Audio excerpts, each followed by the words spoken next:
जय हिंद स्टूडेंट्स। तो आज हम 2023 के और 2024 के फर्स्ट और सेकंड पेपर के क्वेश्चन करेंगे जो सिंप्लीफिकेशन में से हमारे सीडीएस के एग्जाम में पूछे गए हैं।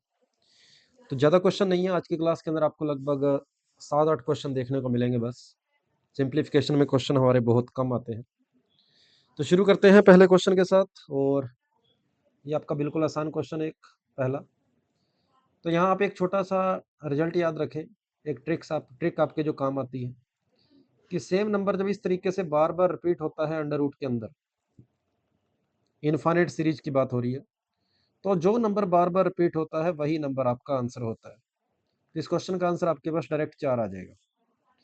अगर इसका बेसिक कंसेप्ट देखें तो इसका बेसिक कंसेप्ट जो है वो जीपी के अंदर छुपा हुआ है। ज्योमेट्रिक प्रोग्रेशन की बात हो रही है यहाँ पे, और जीपी जो है हमारे सीडीएस के सिलेबस में नहीं होती, तो इसलिए आपको बेसिक के ऊपर जाने की जरूरत नहीं है, ये डायरेक्ट रिजल्ट आपके काम आ जाएगा। लेकिन फिर भी जो बंदे कई अगर जीपी के बारे में जानते हैं तो मैं उनके लिए थोड़ा सा एक्सप्लेन कर दूं। तो एक्स की वैल्यू आपके पास है, इस 4 का एक बार रूट है, मतलब 4 की पावर 1/2 है। अगले 4 का 2 बार रूट आ रहा है, तो ये 4 की पावर आपके पास हो जाएगी 1/4 हो जाएगी। फिर इस 4 के ऊपर 3 बार रूट है, और 3 बार रूट के कारण पावर 1/8 हो जाएगी। अगले 4 के ऊपर 4 बार रूट है, तो पावर कुछ ऐसी हो जाएगी। और ये इस तरीके से आपके पास इनफाइनाइट सीरीज है। जब बेस सेम होता है पावर आपके पास ऐड हो जाती है, तो मैंने यहाँ पर पावर को ऐड कर दिया।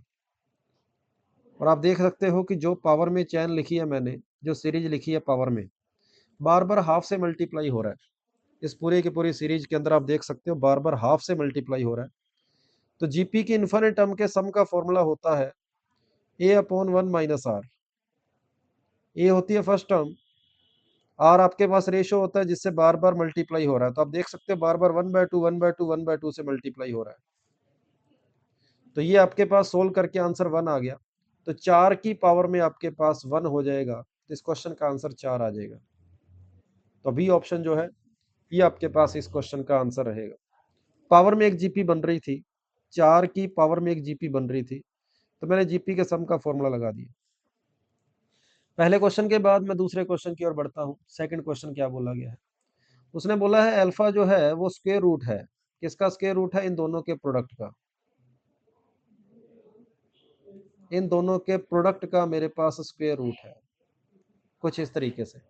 तो आप a plus B into A minus B का फॉर्मूला लगा दोगे तो root A square minus B square आ जाएगा, और 25 - 9 इंटू 2 18 हो जाएगा। तो आप देख सकते हो अल्फा की वैल्यू √7 आ रही है।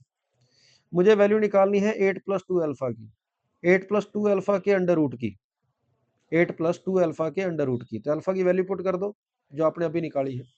तो मुझे इसका रूट निकालना है, तो मैंने जो अल्फा की वैल्यू निकाली थी वो यहाँ पर पुट कर दी है, और इस पूरे का मुझे अंडर रूट निकालने को बोला गया। तो यहाँ भी मेरे पास एक ट्रिक चलती है, वो ये होती है कि मुझे 2 नंबर बताओ जिनका प्रोडक्ट जो है वो 7 बने, और जिनका सम जो है वो 8 बने। 2 नंबर बताओ जिनका प्रोडक्ट 7 बने और सम आपके पास 8 हो, तो वो नंबर होते हैं 7 और 1।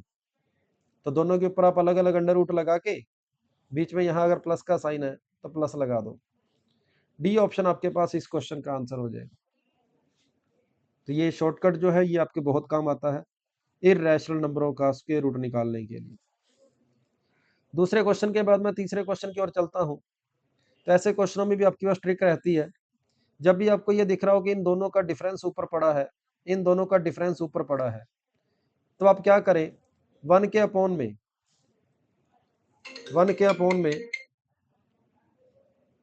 1 के अपॉन में सबसे छोटा नंबर, सबसे छोटा फैक्टर, -1 के अपॉन में सबसे बड़ा फैक्टर। जब आप इस चैन को आगे बढ़ाएंगे बढ़ाएंगे चैन चलती जाएगी, ये चैन बढ़ती बढ़ती इनफाइनाइट तक जाएगी, क्योंकि लगातार बढ़ता जा रहा है। तो आप अपॉन में इनफाइनाइट का स्क्वायर कह सकते हो, क्योंकि लास्ट फैक्टर जो आपका आएगा वो इनफाइनाइट के बिल्कुल पास ही आएगा।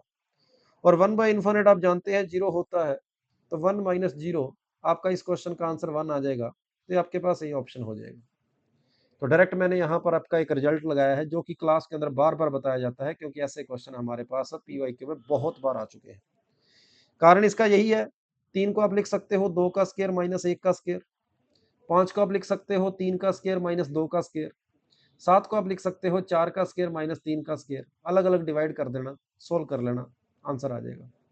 अलग अलग अब डिवाइड कर लेना, सब कुछ कटकुटा जाएगा, सिर्फ लास्ट की ये 2 बातें बचेगी बस। क्वेश्चन नंबर 3 के बाद मैं आगे बढ़ता हूँ क्वेश्चन नंबर 4 की ओर। क्वेश्चन नंबर 4, तो ऐसे क्वेश्चन नंबर सिस्टम में आपने खूब देखे होंगे। तो इस क्वेश्चन में आपको a into B into C into D into E पूछा है, तो एक तरीके से सिंप्लीफिकेशन का भी कह सकते हो, नंबर सिस्टम का भी कह सकते हो, कहीं भी रख सकते हो इस क्वेश्चन को आप। तो इस क्वेश्चन को करने का तरीका क्या है, 421 के अंदर 972 का डिवाइड करना है। तो ये एक बार जाए, 0 बार गया, 0 आ गया, माइनस करने पर 421 आया। अब 972 को आपने यहां पर डिविडेंड बना देना है। ये 2 बार जाएगा 842, माइनस किया 130 आया, 421 में डिवाइड करेंगे 3 बार जाएगा, ये 390 आएगा, रिमाइंडर फिर 31 आ गया। 130 को मैंने डिविडेंड बना दिया, 4 बार जाएगा 124 आ गया, 31 के अंदर 6 का डिवाइड 5 बार जाएगा, एक रिमाइंडर आ गया, और 6 के अंदर 1 का डिवाइड किया 6 बार जाएगा, क्वेश्चन की कहानी खत्म होगी। तो इसके स्टार्टिंग में कुछ नहीं लगा तो आप 0 प्लस मान सकते हो, ये आपका वो 0 पड़ा, ये ए की वैल्यू आ गई, ये बी की वैल्यू आ गई, ये सी की वैल्यू आ गई, ये डी की वैल्यू आ गई, ये ई की वैल्यू आ गई। इन सभी वैल्यूज को आपस में मल्टीप्लाई कर दो, 720 आपके पास आंसर आ जाएगा। इन सभी वैल्यूज को आप मल्टीप्लाई कर दो A B C D E की, 720 आपके पास आंसर हो जाएगा। तो बिल्कुल आसान क्वेश्चन, बार बार ऐसे क्वेश्चन पीवाईक्यू में आपको देखने को जरूर मिलते हैं नंबर सिस्टम में। क्वेश्चन नंबर 4 के बाद क्वेश्चन नंबर 5 की ओर चलता हूँ। क्वेश्चन नंबर 5 आपका एक छोटा सा ट्रिकी क्वेश्चन है। आप देख सकते हैं ये जो भी नंबर है, जैसा भी नंबर है तो पॉजिटिव, ये जो भी रिजल्ट आएगा पॉजिटिव आएगा, मतलब 1 के अपॉन में 2 के प्लस में एक जो भी नंबर पड़ा है पूरा का पूरा वो एक पॉजिटिव नंबर है। तो आप ये बात जानते हैं कि अगर x की वैल्यू 0 होती, अगर x मान लो ना होता, तो 1/2 का मतलब होता है 0.5, और अगर 2 में हल्का सा भी कुछ ऐड कर दोगे तो जो रिजल्ट आएगा वो 0.5 से थोड़ा कम ही आएगा। इस तरीके से अपॉन में जैसे जैसे आप वैल्यू बढ़ाओगे तो आपका आंसर ऊपर ओवरऑल कम होता जाएगा, तो नीचे जो भी नंबर पड़ा है वो 2 से हल्का सा ज्यादा है, इसलिए आपका ओवरऑल जो आंसर बोला जाएगा वो 0.5 से हल्का सा कम बोला जाएगा, इसलिए आपका आंसर ये ऑप्शन है। तो इस क्वेश्चन में किसी भी तरीके की कैलकुलेशन करने का कोई मतलब नहीं है, इसी तरीके से पेपर में भी आपको इस क्वेश्चन को करना चाहिए था। ठीक बात है, अगर यही 2 माइनस एक्स होता फिर मैं बोलता कि आंसर मेरा 0.5 से बड़ा आएगा, अगर 2 माइनस एक्स होता। क्वेश्चन नंबर 5 के बाद मैं आगे बढ़ता हूँ, क्वेश्चन नंबर 6 की ओर चलता हूँ। तो ऐसे क्वेश्चन भी पेपर के अंदर बार बार रिपीट हुए हैं। सबसे बड़ा फैक्टर माइनस सबसे छोटा फैक्टर, ये आपका इस क्वेश्चन का डायरेक्ट आंसर होता है, डायरेक्ट रिजल्ट होता है। 11 आपका आंसर आ जाएगा, 14 में से 3 को माइनस कर देंगे, 11 आपके पास आंसर होगा। कारण क्या है, रैशनलाइज। अगर मैं इसका बेसिक सोचूंगा तो बेसिक इसका रैशनलाइज ही बनेगा। हर एक स्टेप को बस आपने रैशनलाइज करना है, जो कुछ भी आपको यहाँ पर दिखाई दे रहा है। तो पहले वाले को रैशनलाइज करोगे तो ये मिलेगा,